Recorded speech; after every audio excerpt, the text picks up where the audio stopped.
আসসালামু আলাইকুম প্রিয় ভিউয়ার্স, আমরা আছি এখন শরীয়তপুর সখীপুর থানা ময়লার বাজার। তো আমাদের এই শরীয়তপুর ঐতিহ্যবাহী মরিচ ক্ষেত, এই মরিচ ক্ষেতে আসছি। এই দেখেন কীরকম মরিচ পেকে আছে, কিন্তু দুঃখের বিষয় লোক পাচ্ছি না তোলার জন্য। এখন এই কিছু সংখ্যক লোক মরিচ তুলতে আছে। এখন এই যে দেখেন পুরা মরিচ ক্ষেত, সব জায়গায় মরিচ ক্ষেত, তোলার মতো লোক নেই। মোটামুটি আর কি কিছু লোক তোলার চেষ্টা করছে।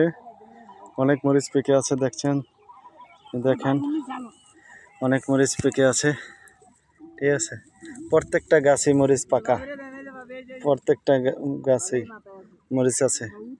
তো বর্তমানে এই শরীয়তপুর শুকনা মরিচ 220 টাকা করে চলছে। আর এই দেখেন এখন আমার জ্যাডাই আর জেডি দুইজনে তুলতে আছে, কি করবো, লোক নাই। এই দেখেন মরিচ ক্ষেত, পুরা মরিচ ক্ষেত।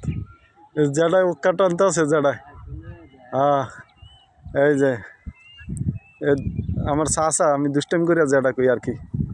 এই যে দেখেন টানে আর এই যে মরিচ তুলতে আছে। ঠিক আছে, দেন বৈশা কি কামলা, বৈশা মরিচ তোলে, দেখছেন। এই যে পুরা মরিচ ক্ষেত আর কি। এই যে